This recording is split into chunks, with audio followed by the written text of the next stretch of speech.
Head of the department mental health centre, उपस्थित judicial officers, administrative officers और police officers, मेरा जो speech है वो लीगल एस्पेक्ट के संबंध में ही सीमित है, क्योंकि अभी प्रिंसिपल साहब ने कहा कि एक रिस्पॉन्सिबिलिटी हमारी तरह हो जानी चाहिए कि किस व्यक्ति को क्या काम करना है, तो हम और एफिशिएंट तरीके से उसको अंजाम दे सकते हैं। कानून पहले भी इस संबंध में स्पष्ट था, कुछ प्रक्रियाएं थी जिनके अंदर प्रॉब्लम आ रही थी, तो हमने जैसे ही विजिटर बोर्ड का मेंबर होने के नाते मैं थैंक्सफुल रहूँगा डिस्ट्रिक्ट जज साहब का, आपने मुझे ये परमिट किया कि एज पर लो आप वर्क कीजिए और फ्रीडम प्रदान करी कि रूल्स के अकॉर्डिंग आप काम कीजिए, कोई दिक्कत नहीं। तो जब हमने आके देखा तो सबसे बड़ी समस्या जो महसूस हुई वो ये हुई कि यहाँ एक लावारिस पेशेंट की डेथ हो जाती है और डेथ होने के बाद में स्थिति ये बनती है कि 10 दिन, 15 दिन, 5 दिन, 7 दिन बाद उसकी बॉडी का अंतिम संस्कार होगा। एक मानव होने के नाते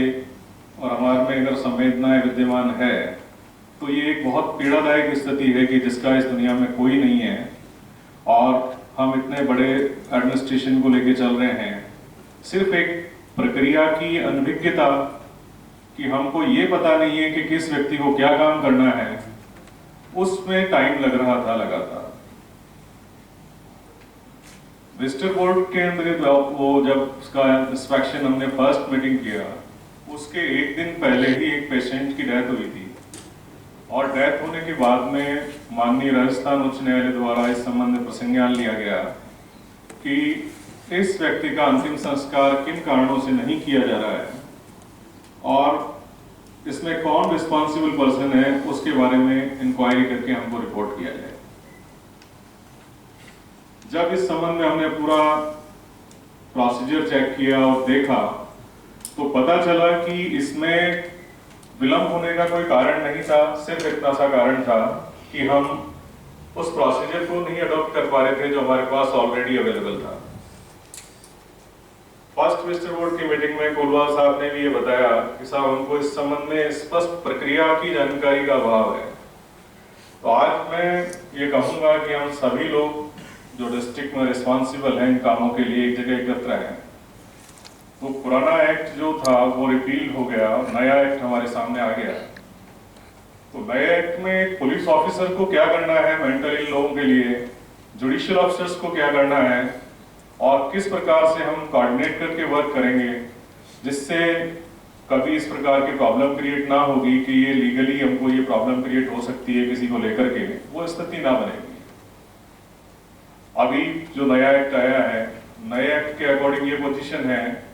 कि अभी जो पुरानी संस्थाएं वर्क कर रही है जैसे स्टेट मेंटल हेल्थ अथॉरिटीज है, सेंट्रल मेंटल हेल्थ अथॉरिटीज हैं, वो जब तक फंक्शन में रहेगी जब तक कि एक्ट के अकॉर्डिंग नया उसमें कॉन्स्टिट्यूशन नहीं हो जाता। नए एक्ट में एक मेंटल हेल्थ रिव्यू बोर्ड बनाया गया है। बोर्ड रूल्स बनते ही काम करना स्टार्ट कर देगा। बोर्ड में चेयरपर्सन डिस्ट्रिक्ट जज होंगे, रिटायर्ड डिस्ट्रिक्ट जज भी हो सकते हैं उसमें, तो वो हर ऑर्डर का रिव्यू करने का पावर रखेगा। अब सबसे बड़ी समस्या जो प्रक्रिया हमारे सामने आ रही है कि एडमिशन किस तरीके से होगा, किसी भी मानसिक रोगी का एडमिशन हॉस्पिटल में किस तरीके से कराया जाएगा। सबसे महत्वपूर्ण बात यह है, इस एक्ट के अंदर साफ ये दर्शाया गया है कि सेक्शन 100 बनाया है जिसमें एक पुलिस ऑफिसर को कैसे फंक्शन करना है कि कोई भी मानसिक रोगी उसके थाना क्षेत्र में मौजूद है और ऐसा महसूस होता है कि ये नेगलेक्ट किया जा रहा है या इसकी उपेक्षा की जा रही है या किसी भी कारण से इसका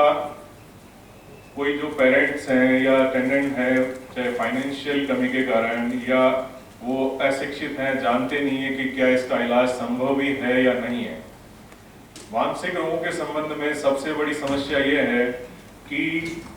इसको कलंक के रूप में माना जाता है। कुछ लोग इसको बताना नहीं चाहते हैं और जो बताना चाहते हैं उनके पास या साधन पूरे नहीं है या ये पता नहीं है कि ये इलाज हो सकता है इसका। अब इस बारे में डॉक्टर साहब ज्यादा अच्छे से बता पाएंगे कि ये किस हद तक क्योरेबल है और नहीं है। जितना सा मेरा हॉस्पिटल आने का वास्ता पड़ा है रजिस्टर बोर्ड के नाते, तो आपने ये बताया है कि रेगुलर अगर मेडिसिन ली जाए तो बहुत से डिजीज ऐसी है जिनको ठीक किया जा सकता है या वो ठीक अवस्था में रह सकते हैं। तो इसमें ये प्रोविजन किया गया है कि जिस थाना क्षेत्र में ऐसा आदमी पाया जाता है और पुलिस ऑफिसर के नोटिस में आ जाता है ये बात कि ये मेंटली इल है, तो वो इसकी रिपोर्ट बना करके और अपने जो जुरिडिक्शन वाले मजिस्ट्रेट साहब हैं उनके सामने पेश करेंगे। ये प्रोविजन पिछले एक्ट में ये था कि पूरे डिस्ट्रिक्ट में जो चीफ जुडिशियल मजिस्ट्रेट होते थे वहां पेश किया जाता था। इस एक्ट में ये प्रोविजन स्पष्ट कर दिया गया है कि जो भी जुरिडिक्शन का मजिस्ट्रेट होगा उनके सामने इसको पेश कर दिया जाएगा रिपोर्ट को, और उनको लगता है कि रिपोर्ट पढ़ने के बाद कि ये इसको पेश किया जाए तो वो उस पेशेंट को बुला सकते हैं और बुला करके हॉस्पिटल में एडमिट का ऑर्डर कर सकते हैं फर्स्ट 10 डेज के लिए। फर्स्ट 10 डेज के ऑर्डर के लिए हॉस्पिटल को भी ये इंश्योर करना पड़ेगा कि 10 दिन में आप ये तय करके रिपोर्ट करें कि ये इसकी इलनेस इस तरीके की है कि इसका भर्ती रखकर इलाज किया जा सकता है या नहीं किया जा सकता, क्या पोजीशन। वो रिपोर्ट जब आप मजिस्ट्रेट साहब को भेजेंगे देन वो आगे उसका रिसेप्शन या फर्दर उसको आगे एडमिट रखने का आप ऑर्डर जारी कर सकते हैं। जैसे ये कंडीशन आ जाएगी उसके बाद इस एक्ट में जो न्यू एक्ट में उसके राइट्स दिए गए हैं, जो उसके राइट्स बताए गए हैं कि किस प्रकार से मेंटल जो इलनेस होगा उस आदमी के क्या राइट्स होंगे, वो सारे एक्टिव हो जाएंगे। अब इसमें पुलिस ऑफिसर के नाते तो ये स्थिति हो गई कि उनके नोटिस में आता है। अब दूसरी स्थिति ये है कि जो हमारी एनजीओ संस्थाएं हैं और खास तौर पे मन संस्था है, मन के साथ सबसे बड़ी प्रॉब्लम जो मैंने अब तक महसूस की वो ये हो रही है कि साहब हमको मेंटल पेशेंट मिलता है, हम एडमिट कराने जा रहे हैं, लेकिन हम प्रॉपर राइट नहीं रखते हैं उसको एडमिट कराने का, या हम किस प्रकार से एडमिट कराएं। पिछले 3 बार से जो पेशेंट्स भर्ती किए जा रहे हैं उनके संबंध में जैसे हॉस्पिटल लेके पहुंच रहे हैं, मेरे से कहीं भी हूँ उस समय बात हो रही है कि इसका एडमिशन के बारे में 2 बार मेरी कुलवाल साहब से बात हुई। मैंने कहा आप एडमिट कीजिए, जो भी पेशेंट हमारे सामने आ गया आप ऑब्जर्वेशन में रखिए उसको, और ऑब्जर्वेशन में रखने के बाद आप नेक्स्ट डे मेरे पास इसका भिजवा दें आप मेंटल स्टेटस, मैं उसको रिसेप्शन ऑर्डर जारी कर दूंगा। तो मैं आपके ऑफिस के लिए भी बहुत अच्छा मानता हूं कि आपने तुरंत सबको एडमिट किया और इतना प्रॉम्प्टली आपने लेटर्स जारी किए हैं, ये काबिले तारीफ है। और ये भी काबिले तारीफ है कि आपने जो रजिस्टर बोर्ड की फर्स्ट मीटिंग की जितने डायरेक्शंस थे उनकी 100% कंप्लायंस की है। और इस कंप्लायंस का परिणाम क्या हुआ मैं आपको बताना चाहूंगा कि फर्स्ट था डिविजनल कमिश्नर साहब का ऑर्डर था कि जो भी इलाज के दौरान यहाँ एडमिट पेशेंट्स हैं उनका पेपर में पब्लिकेशन कराया जाए कि ये इतने पेशेंट्स हमारे यहाँ एडमिट हैं। उससे पब्लिक में मैसेज जाएगा कि और पता चल जाएगा, कई लोगों के खोए हुए लोग होते हैं, कहीं निकल गए, यहाँ भर्ती चल रहे हैं, वो ढूंढ रहे हैं, पता नहीं चल पा रहा है। तो आपको ये जान के बहुत खुशी होगी कि प्रिंसिपल साहब ने उनका 41% थे सबका एक साथ पेपर पब्लिकेशन कराया और उसमें 5 से 6 लोग अपने घर जा चुके। फ्रेंड्स, हम जीवन में बहुत अच्छे काम करते हैं, लेकिन शायद हमने जो ये काम किया है ना, इससे जो खुशी मिली है उसको हम बता नहीं सकते। वो स्थिति है कि एक ऐसा व्यक्ति जो सक्षम नहीं है कुछ भी कार्य करने के लिए, हॉस्पिटल में है, उसके पेरेंट्स ढूंढ रहे हैं, लेकिन आज एक हमारे छोटे से प्रयास से वो अपने घर चले गए। एक महिला थी, उसको 3 बार से हम लगातार बोल रहे थे, डॉक्टर साहब को अच्छे से पता है दीक्षा, हमने उसको बारे में कहा भाई तेरे पेरेंट्स आ जाएंगे, तेरे जो भी है रिलेटिव आ जाएंगे। और उसको 1 महीने मैंने कहा कि आप दवा रेगुलर ले लो, हम आपको भेज देंगे। सेकेंड मंथ का आप ये दीवारों पे लिख रहे हो, बंद कर दो। उसने सब बंद कर दिया। लास्ट पोजीशन ऐसी, ईश्वर ने उसकी सुनी, उसका ब्रदर उससे लेने आ गया और हमने खुद उसको साथ रवाना किया उसको। तो ये हमारे थोड़े से काम के अलावा, हम सभी मानते हैं हमारे पास काम का बहुत बोझ है, लेकिन हम 10 से 15 मिनट में निकाल देंगे इसके लिए, तो बहुत सारी मदद हम कर सकते हैं। अब वन संस्था की प्रॉब्लम है कि हम एडमिट कैसे कराएं, उनकी ये समस्या भी अब नए अधिनियम ने दूर कर दी है। उसमें ऐसी पोजीशन है कि या तो पुलिस ऑफिसर के नोटिस में आता है या किसी भी पर्सन के नोटिस में आता है कि ऐसा कोई पेशेंट है, तो वो सीधा जाकर के पुलिस ऑफिसर को या एसएचओ संबंधित हैं उनको जाके सूचना देगा कि साहब ये इस एरिया में ये पेशेंट है और इस पेशेंट के साथ ये हो रहा है, नेग्लेक्ट किया जा रहा है, उसको बांध के रखा जा रहा है, उसको प्रॉपर ट्रीटमेंट नहीं मिल रहा है। तो जब ऐसा इंफॉर्मेशन भी मिलेगा उनको जो एसएचओ है संबंधित, तो उस इंफॉर्मेशन को रिकॉर्ड करके और वो उसकी रिपोर्ट भी मजिस्ट्रेट साहब को भेजेंगे। जो एरिया मजिस्ट्रेट होंगे वो इमीडिएट उस पर एक्शन लेंगे और उसको बुला करके और ट्रीटमेंट के लिए एडमिट करा सकते हैं। जैसे ही वो एडमिट होगा, प्रोसीजर वही होगा, उनके ऑर्डर से 10 डेज के लिए ऑब्जर्वेशन में रखा जाएगा। ऑब्जर्वेशन में रखने के बाद में फिर उसका ट्रीटमेंट स्टार्ट होगा, ऑर्डर होगा, ऑर्डर के बाद में कंटिन्यू कर सकते हैं। तो ये नॉर्मली उन पेशेंट्स के संबंध में भी हम कह सकते हैं जो लावारिस हैं या जिनकी ऐसी पोजीशन है, कोई उनका है नहीं अटेंडेंट या प्रॉपर ट्रीटमेंट नहीं करा पा रहा है।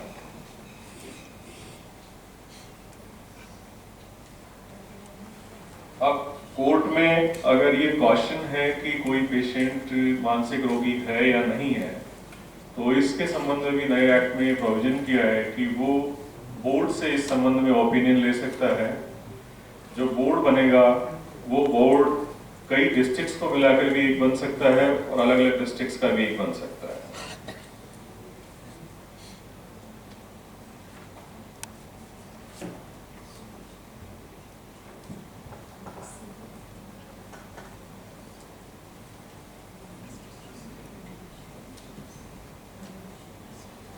इसी प्रकार जैसे कोई व्यक्ति ऐसा है हॉस्पिटल में भर्ती करा दिया उसको और वो भाग गया या छोड़ के चला गया, एब्सेंट हो गया बगैर परमिशन के या बिना बताए, तो आप इसकी हॉस्पिटल इमीडिएट जो कंसर्निंग थाना है उसको रिपोर्ट करेंगे और वो हेल्प करेंगे आपकी उसको ट्रेस करके और वापस से एडमिट कराएं।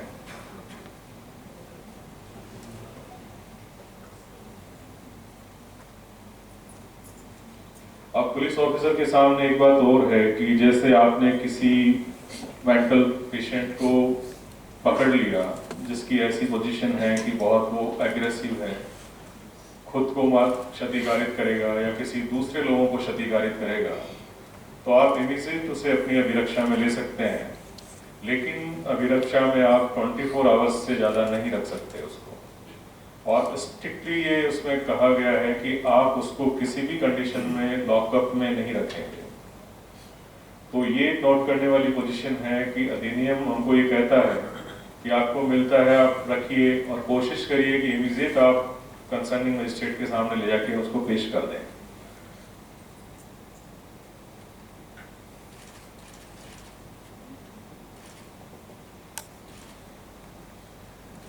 अब लीगल सर्विसेज अथॉरिटी के अंतर्गत हमारा डिस्ट्रिक्ट लीगल सर्विसेज अथॉरिटी भी आता है। तो इसमें स्पष्ट प्रोविजन किया गया है इस एक्ट में कि आप कोई भी मेंटल रोगी होगा तो वो लीगल एड ले सकता है, फ्री लीगल एड, और वो एक्ट के जितने भी प्रोविजंस हैं, जितने भी उसके राइट्स हैं, इन राइट्स के लिए भी लीगल एड उसको प्रदान की जा सकती है। तो पहले तो ये था कि चलो उसके कोई अदर राइट्स हैं या कोई प्रॉपर्टी राइट्स हैं या और अदर उन कंडीशंस में हैं। अब इस एक्ट के तहत जो भी प्रोविजंस हैं उन सभी प्रोविजंस के लिए भी उसको लीगल एड प्रदान की जा सकती है।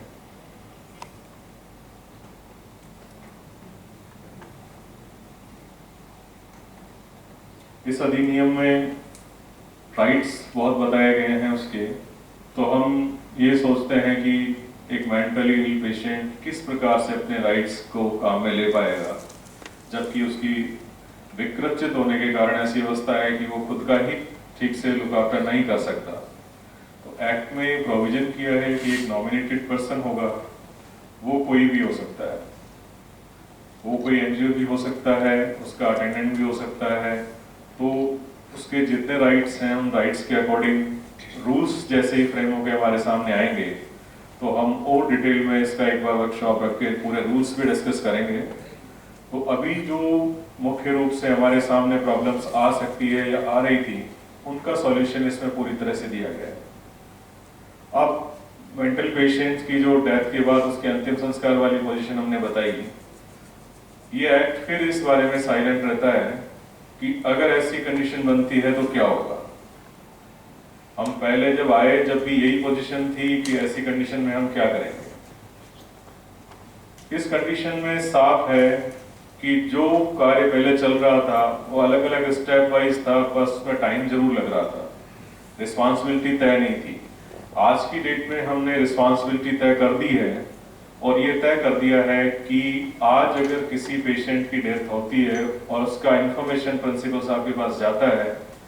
तो वो उसी दिन पेपर पब्लिकेशन के लिए अपना लेटर जारी कर देंगे। अभी मैं बताना चाहूंगा कि 13 तारीख को एक पेशेंट की डेथ हुई जिसका नाम अंगद था। 13 तारीख को डेथ हुई और 13 तारीख को ही उसका पेपर पब्लिकेशन के लिए लेटर चला गया। पेपर पब्लिकेशन का लेटर हुआ, 14 तारीख को उसका पब्लिकेशन हो गया। इसके बाद में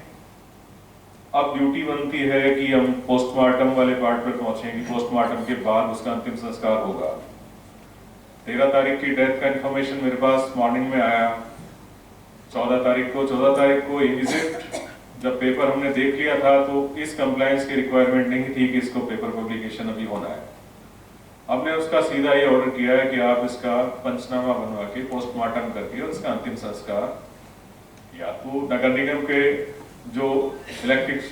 शवदाह वहां हो जाए या हिंदू सेवा मंडल ले ले उसको, तो उस तरीके से करा दिया जाए। अब हमारी अब ड्यूटी शिफ्ट हो जाती है कि पोस्टमार्टम के लिए एक छोटी सी फॉर्मेलिटी है जहां हमको, मैं कमिश्नर साहब से भी रिक्वेस्ट करूंगा कि उस पार्ट को थोड़ा सा हम और फास्ट कर दें, तो उससे ये स्थिति बनेगी कि वो पोस्टमार्टम फास्ट हो सकता है। सिर्फ पंचनामा बनाना होता है बॉडी का देख करके, और उस पंचनामे के लिए भी मैंने डायरेक्शन देना स्टार्ट कर दिया, क्योंकि लास्ट टाइम ये प्रॉब्लम थी कि पंचनामा हम किस आधार पर बनाएं और उसको भेजेंगे कहाँ पर। तो इस बात से हमने लिखना शुरू कर दिया है कि आप इसमें पंचनामा बनवा करके रिपोर्ट हमको सबमिट कर दें। ये प्रोसेस था जो सिर्फ इग्नोरेंस के कारण डिले हो रहा था, तो अगर वो पंचनामा और उसकी रिपोर्ट आके हमारी फाइल में भी लगेगी तो भी रिकॉर्ड रहेगा और पोस्टमार्टम फास्ट हो जाएगा। तो इमीडिएट हमने ये तय तो नहीं, हम कोशिश कर रहे हैं कि हम अगर कोई ऐसा पेशेंट है पेपर पब्लिकेशन के 24 आवर्स के बाद उसका पोस्टमार्टम होकर जल्द से जल्द उसका अंतिम संस्कार हो जाए। अब ये बहुत ही संवेदनशील इशू था और हम सब इसके लिए काम कर रहे हैं अपनी पूरी तत्परता के साथ। तो अब जहां पार्ट और आगे बढ़ना है उस पार्ट पे भी थोड़ा सा हम ध्यान दे लेंगे तो शायद ऐसी परेशानी नहीं होगी कि किसी लावारिस मानसिक रोगी के अंतिम संस्कार में 8, 10 या 15 दिन लगेंगे। इतना ही कह के मैं अपना स्थान ग्रहण करना चाहूंगा। थैंक